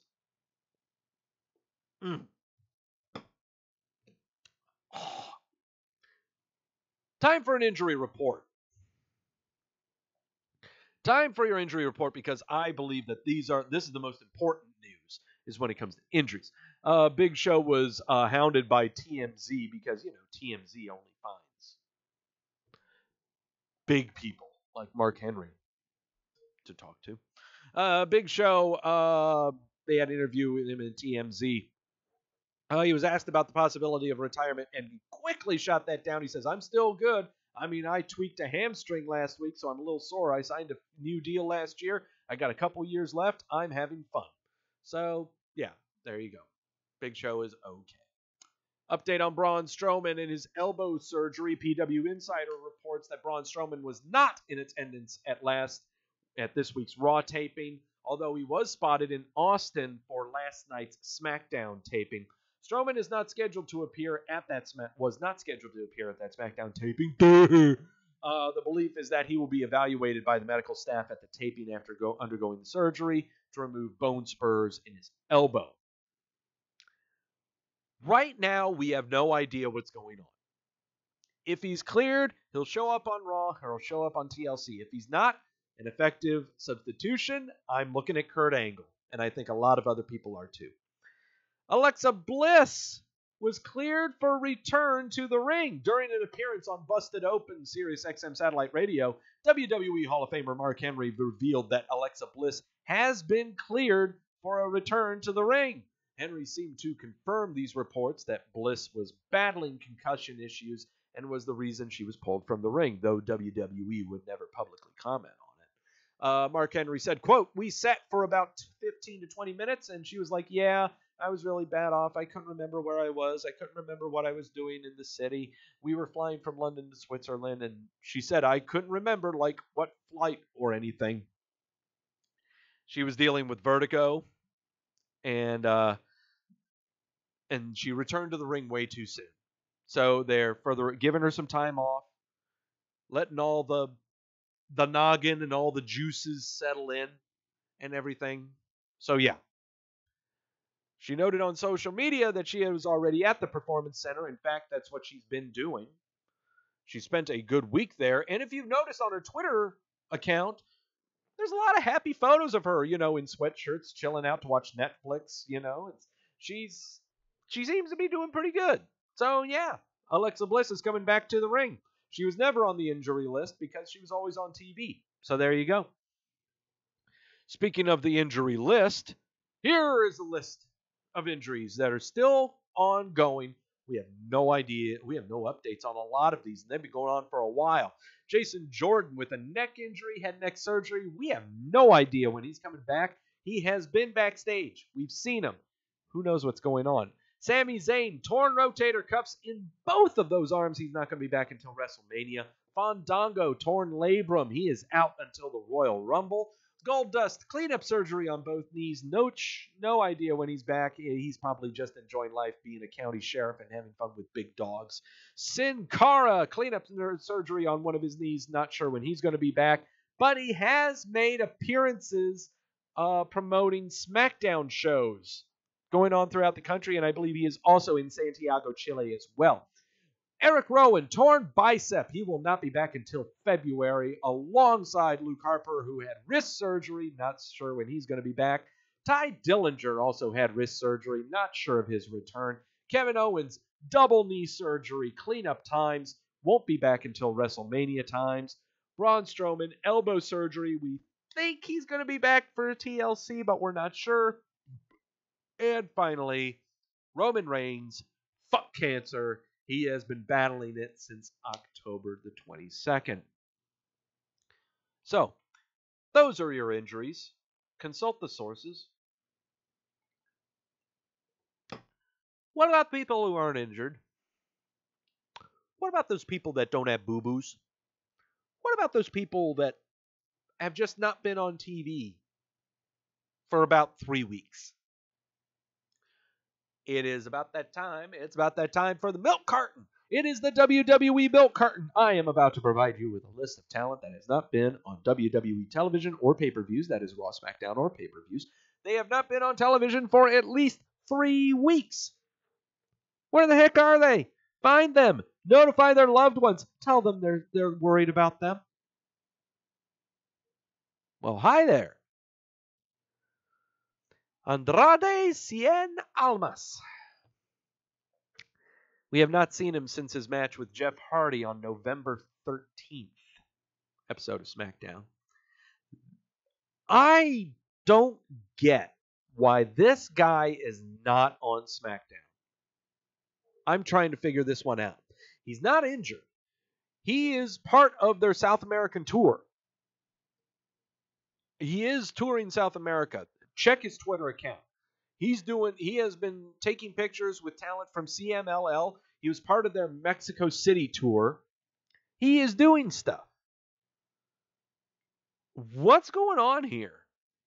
He is a great talent. He has some great matches. What's going on? This one concerns me. Maybe it's just me. Maybe I'm just looking too into it. I don't know. Bella Twins are on here for posterity. We have not seen them since Evolution.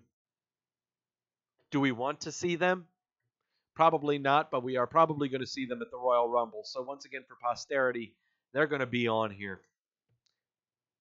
Aiden English. Oh boy. We have not seen him since October the 23rd, since he got his butt handed to him by Rusev. Does that mean we may see him do another run-in when Rusev's going against Nakamura? Maybe. I don't know. But this is one name I'm worried about. Because we know next year the spring cleaning of the WWE happens. And this is a name that we could definitely hear that got cleaned. Tyler Breeze. We have not seen Tyler Breeze since October the 15th when he had a squash match against Bobby Lashley.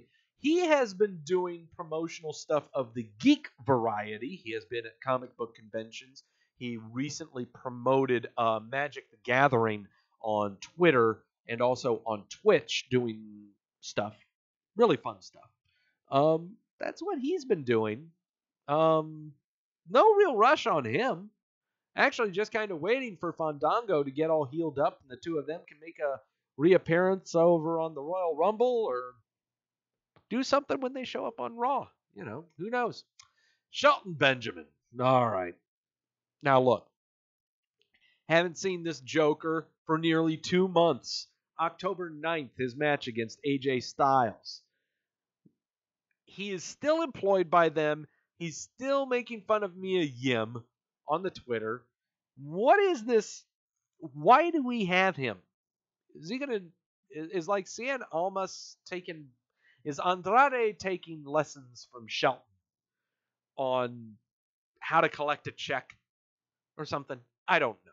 What's going on? Where are you, Shell? Where are you, Shelton? Shelton, baby. Oh, Maurice is on here for posterity. She has not been on TV since September 18th during a Miz TV segment. We know she's being a mom and everything, but she's on the roster. I put her on here. I may take her off. I don't know, but I'm going to keep her on here because she may be showing up for the Royal Rumble. Hi, Jamel. How's it going? Matt Hardy announced his retirement on the Twitter. He has not been seen since SummerSlam. He's already fulfilled all of his contractually obligated matches. He did some wacky-ass Halloween special on the WWE Network. He's been doing comic convention appearances with him and alongside the Bar that happened last week. It was on the Twitter. So for now, he is still on the roster. We have not confirmed his retirement yet. But this guy ain't retired.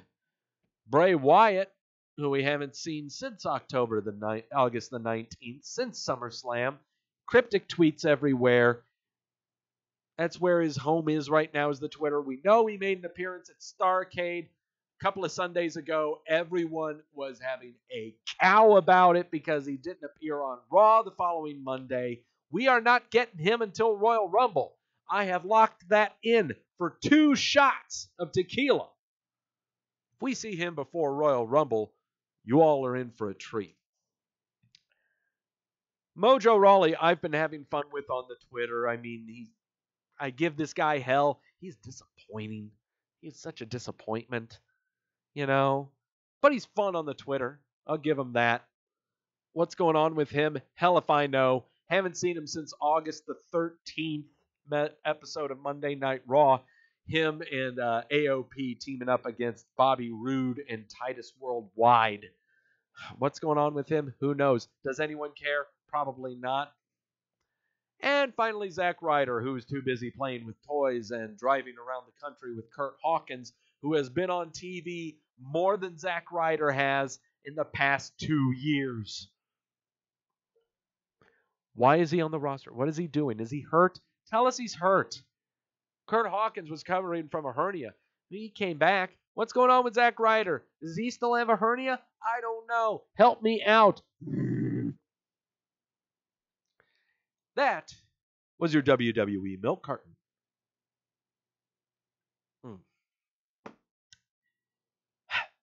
And that's all I got to say about that. All right. It is now time to memorialize a guy who died today. Wow, that came out really bad. Sorry about that. Earlier today, we read and saw about the passing of one, what was his name? Thomas Billingsley? Or Billingsley? Something like that. I got it right here. I have it all right here so that you don't see. Billington. Yeah, Thomas Billington. Known as the Dynamite Kid. Passed away today at the age of 60. Today was his birthday. If you were with me at the beginning of the show, awesome. You don't need to hear this again, but I'm going to say it anyway for the people who just joined in. It was a real interesting time trying to find out stuff about this guy without getting too trapped into an echo chamber of sorts. So basically, this guy, Dynamite Kid, I'm kind of going off of his little profile that we've had here with the Wikipedia because, you know, when people die, that's what everyone do. They go to Wikipedia to find out more about him. So while in high school, he was not very good in academics. And so he just went into sports, basically, and he was more focused on wrestling and gymnastics, is what it is. He was born in Goulburn, Lancashire, England. And took more an affinity towards athletics. And so he received some training in boxing through some of his years. But he was instilled a lot of toughness from his family, especially from his father, who was also and a grandfather who was a bare knuckle boxer. His father, who was the brother of Davy Boyd Smith's mother, was a coal miner and itinerant laborer who often took care of Dynamite Kid, and he would take him to Wigan to see wrestling matches. And it was during these times that he would see these wrestling matches that he was visited by Ted Bentley, who was running a pro wrestling school near his home.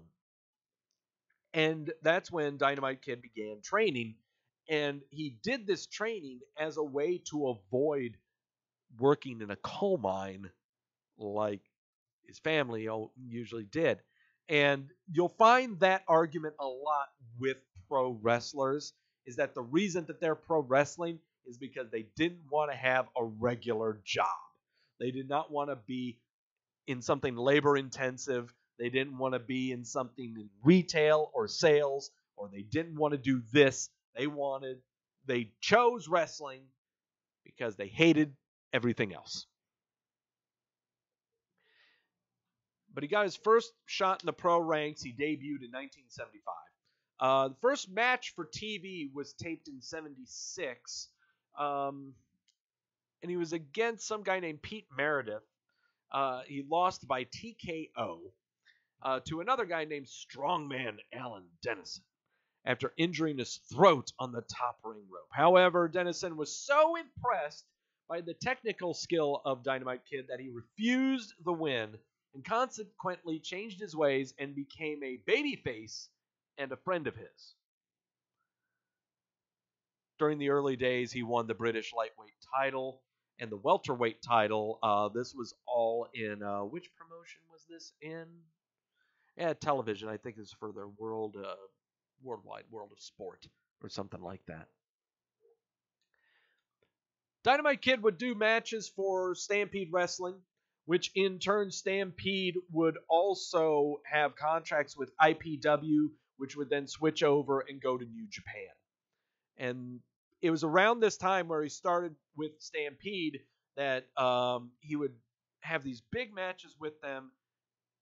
He was increasingly popular with Bruce Hart and also the rookie Bret Hart. Despite differences between all of them due to comments Dynamite Kid made about Stu Hart in his autobiography, Bret Hart still regarded him as pound for pound greatest wrestler who ever lived. Dynamite Kid began taking steroids in 1979 when Big Daddy Ritter, also known as the Junkyard Dog, introduced Billington to Dianabitol. It's a cute girl. She's a really good steroid. Billington was also introduced to speed during his stay in Canada by some guy named Jake the Snake Roberts. After doing a lot of big business in Canada, he would be booked for Japan, going to IPW, then to New Japan, where he would have his fabled feuds with Tiger Mask. And that's where the doors flung open. And the world was open to the Dynamite Kid. At that time, in the early 80s, the WWF had a light heavyweight title that would only be, or a junior heavyweight title that was only defended in Japan. And he was the consummate champion for the junior heavyweight title out of the WWF. He would face guys like Kuniaki Kobayashi, but mainly Tiger Mask was the big one. And that's where he gained all of his notoriety. This is where the legend of the Dynamite Kid started. He would come back to America between 84 and 88, join with the WWF, join up alongside his brother-in-law, British Bulldog, Davey Boy Smith, and become the British Bulldogs. And they would consummate battles with the Hart Foundation, with Brutus Beefcake and Greg the Hammer Valentine. One of their final matches was a Survivor Series match involving, I believe, the Rougeau brothers. Demolition was in it. I don't think the Powers of Pain were in it. I know the Powers of Pain were in it also. But during his stint from 84 to about 86, 87 in the WWF, it was all about British Bulldogs and the Hart Foundation. That's what it was all about. Around about late 86, Dynamite Kid suffered a very serious back injury. It was in a match between their team versus Magnificent Baracco and Bob Orton Jr. During this time, when the Dynamite Kid was out with a bad back, other performers would fill in for his place, like Junkyard Dog, Billy Jack Haynes, Rowdy Roddy Piper. They would all fill in to defend the tag titles. While in the hospital in 87, Vince McMahon approached him. He was just about to be released from the hospital. And McMahon said, hey, you've got to drop the titles. And we're going to have you drop them to Nikita Koloff and the Iron Sheik. Dynamite Kid was like, hell no, we're dropping them to the Hart Foundation. So Vince said, well, okay. They dropped him to the Hart Foundation, but it was a weird way. It wasn't, and this was not during the prominence of pay-per-views. This was during the late 80s, where you only had one or two pay-per-views a year. It was WrestleMania and Survivor Series. SummerSlam wasn't introduced that early. And so you did them during these TV tapings, house show tapings, that would either be, Wrestling Challenge or Superstars. Well, it was done on an episode of Superstars in early 87. They're dropped. And from that point forward, the problem was, so the titles were dropped. But Dynamite Kid was really suffering from this back injury. And so whenever the Bulldogs came to the ring, they were always in linked arms because Kid couldn't walk. Billingsley couldn't walk. And so every match they had, Billingsley was usually knocked off the apron or concussed off the apron. He couldn't do anything. And so it was left to Davey Boy Smith to do all the grunt work, regardless of who they were going against, whether it was an actual team like Hart Foundation or Demolition or Powers of Pain, or it even be the jobber teams. Every match that they had from 87 and 88, involved them either getting double DQ'd or counted out or a time limit draw. It was really bad during the tail ends of his career in the WWF. Also, there were a lot of things that happened backstage with him. He would get into really stupid fist fights with the likes of like Jacques Rougeau, with Randy Savage. There was at one point, just over here, and I'm kind of looking on his page here. He was involved in several backstage fights with Jacques Rougeau, who was the one who led to Rougeau knocking several of his teeth out. Billington himself, however, has claimed that the Rougeau incident was not the final straw that drove him to leave the WWF. Rather, he stated it was a dispute with the WWF management over issuing of free plane tickets, over which he resigned from the company on principle, and to his surprise in retrospect, Davey Boy Smith did the same thing. Whether this is because of fistfights in the back or not getting free shit, it didn't matter. They were gone. At the 88 Survivor Series, that would be the British Bulldogs' final match, where they, in fact, their team would win when they were aligned with the Powers of Pain. Their last opponents were the Conquistadors. The British Bulldogs had earlier been eliminated when Billington was pinned by Smash of Demolition. Whatever. 88 WWF, he's gone. So he's gone from the WWF. He decides to go to Japan alongside, but also staying with Stampede. There's a lot of stuff that happens here after 88 involving Dynamite Kid and the moniker of the British Bulldogs. While in the WWF, Davey Boy Smith, the smart one, would you believe this? The smart one, Davey Boy Smith put a trademark on the term British Bulldog. This would hinder Dynamite Kid severely after leaving the WWF. Because later on in Stampede Wrestling, so the two of them split. The Bulldogs, also they competed in All Japan, where they were paid $20,000 each by Giant Baba, along with the liberty of choosing which tours they wanted to participate in. But when they returned to Stampede, the Bulldogs were involved in a feud with others for the international tag titles or whatever. By February of 89, Dynamite Kid became involved in a brutal feud with Johnny Smith after Johnny interfered and attacked the Dynamite Kid before cutting his hair. In May of 89, the Bulldogs split up in Stampede, but they remained a team in All Japan. In Stampede, the Bulldogs feuded with each other, with Dynamite forming the British Bruisers with Johnny Smith and Davey Boy Smith teaming up with a young guy named Chris Benoit. So understand, in Stampede, Davey Boy Smith and Dynamite Kid are feuding with each other, but in All Japan, they are a tag team. In 1990, Davey Boy Smith abruptly withdrew the Bulldogs from All Japan's annual World's Strongest Tag Team Determination League and went back to the WWF. He made up a story to the All Japan office that Dynamite Kid was in a serious car accident and he was unable to compete. And since Davey Boy Smith trademarked the term British Bulldog during their previous run in the WWF, he returned to the WWF known as the British Bulldog, which left Dynamite Kid to, whenever promoting himself, could not promote himself as a Bulldog. It was as a British Bruiser. Good boy. From there, Dynamite Kid is left to Japan to make for himself in Japan. Throughout the rest of the early 90s, that's where he stayed. His final wrestling match took place on October the 10th of 96 at a Michinoku Pro event. It was promoted as the Legends of High Flying six-man tag, where it featured him paired with Dos Caras and Kuniaki Kobayashi. It was against the Great Sasuke, Mil Mascaras, and Tiger Mask himself. Dynamite Kid's body had degenerated to the point where he was practically skin and bones. The bottom portion of his tights were very loose.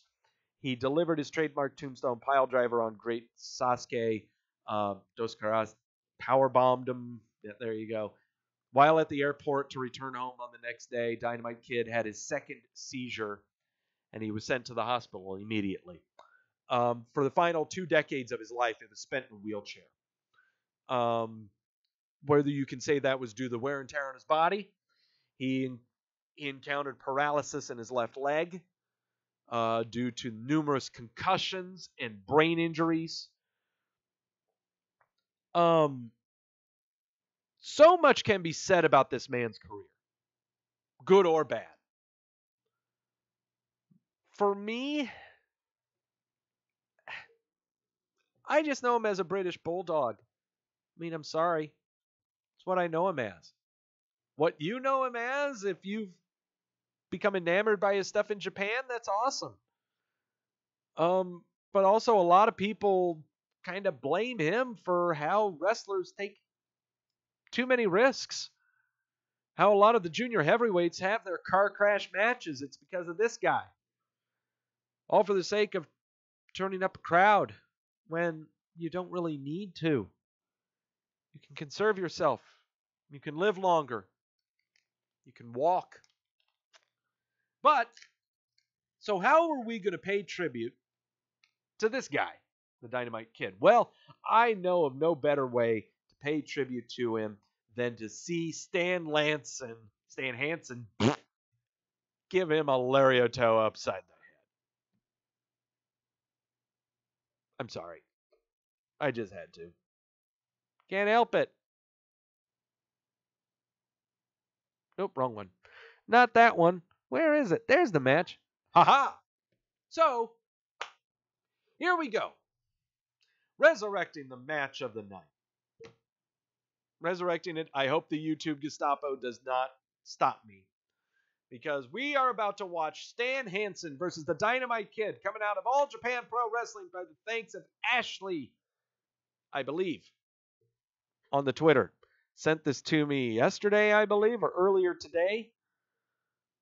Let me look it up real quick. I've just got to be a really nice person so that I make sure I attribute the right people. I think it might have been Andrew or Ashley. Cannot remember. Trying to bring it up right now. Beg pardon, this makes for great. It's Ashley. Yeah, I figured it was Ashley. Yep. Ashley giving me the goods on this match. All right. Tuck on your sources. If you are listening to this podcast, I apologize. Go on the YouTube and you'll check this match out. Stan Hansen versus the late Dynamite Kid from All Japan. March the 23rd, 1991. Brace yourselves. Rest in peace with a lariat upside the head. Here we go.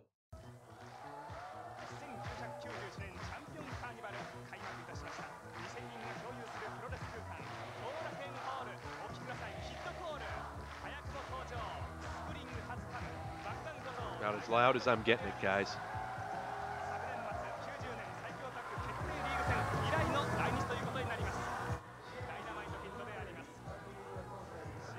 Look at that porn stash on that guy. Takes the flowers.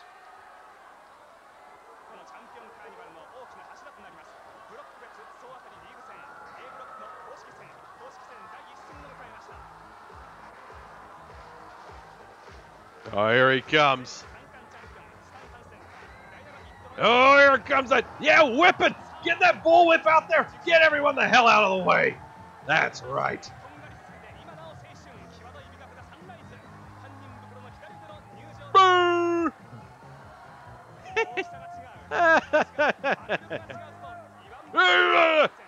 Kick your ass, you little shit. I don't know Japanese. Dynamite Kid.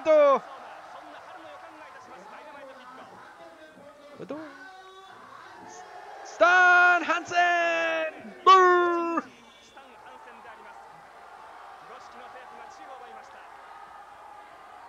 Get all that streamers out of here. Damn kids.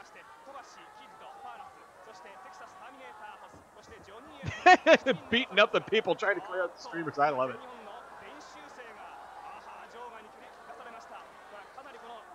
God. Hansen. Little shit Dynamite Kid going up against this big fat fuck Stan Hansen. Whoa, missed the chop.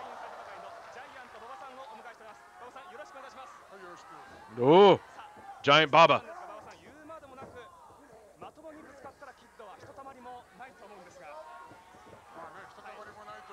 Yeah, it's Giant Baba on commentary for All Japan.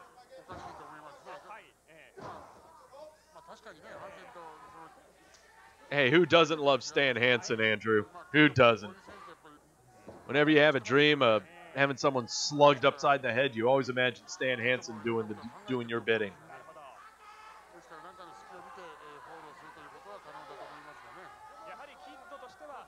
It's just amazing that. So once again, Dynamite Kid here in 91.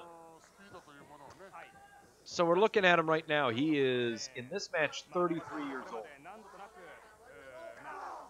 Oh, God, and that's, there we go. There's some chops. It almost looked like he just threw a forearm right in his chest.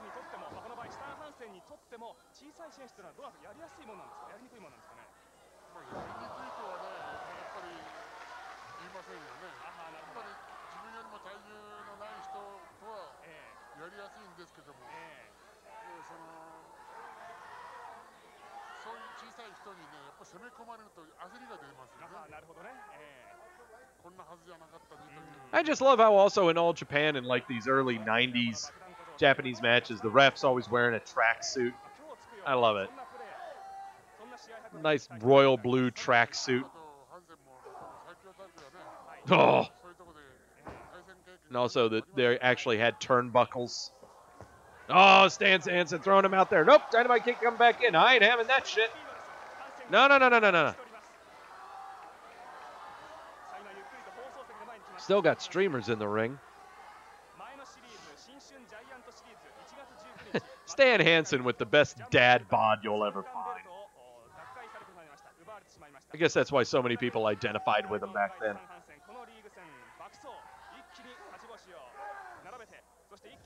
Bear hug out of nowhere.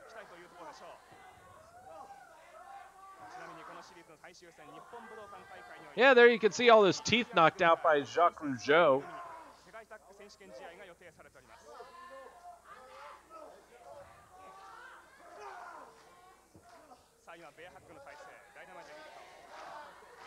Oh, yeah, he did the little jawbreaker, Andrew. Yeah. That's the thing. I don't... The stuff that Dynamite Kid would do in the ring, I really don't understand why he sacrificed his body as much as he did. You know? I don't understand it. Because, yeah, that's an actual headbutt. He would potato like mad in these matches. It's just so uncalled for. Why you would look up to something like this, I don't understand.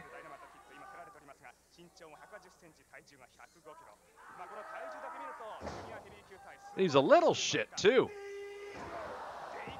It's a beer.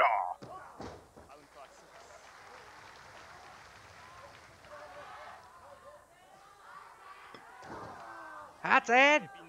Slug him. Just double axe handles to the back. Good old-fashioned fat white guy moves.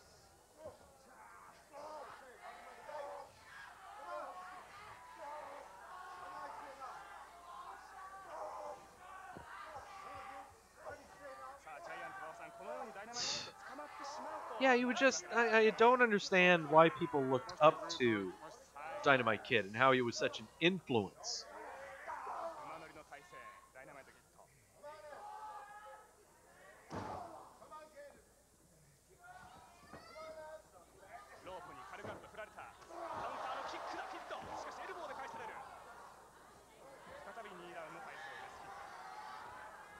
Oh, we're going to toss him to the outside.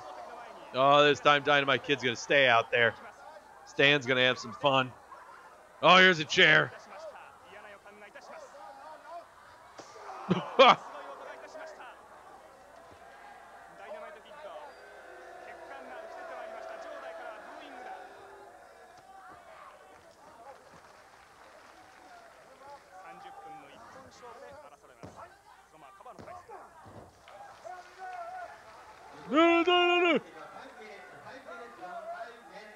5 minutes in.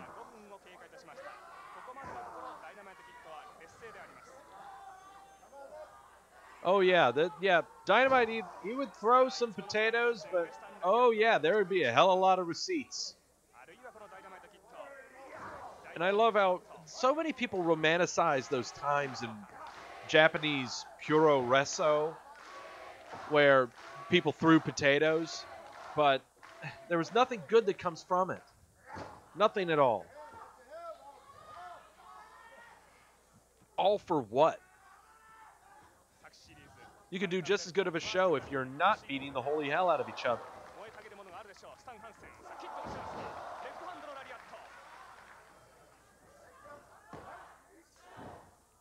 Just a 1 count, Hansen just going to pick you up and slam you. You little shit.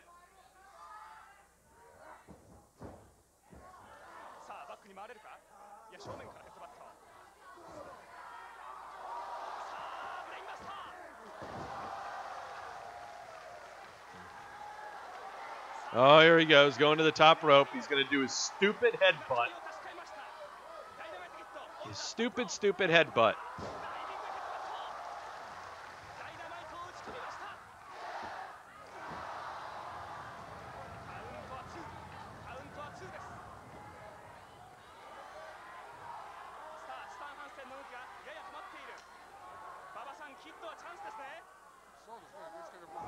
Jesus.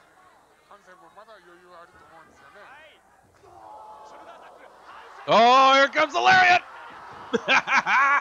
That's it. Let's just end it. All right.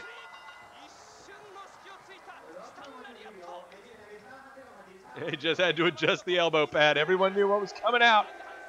Boo! Oh, boy. Oh, man, oh, man.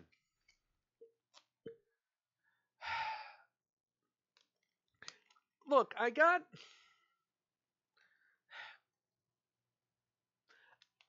I'm incredibly torn about how we're supposed to remember the Dynamite Kid. Okay?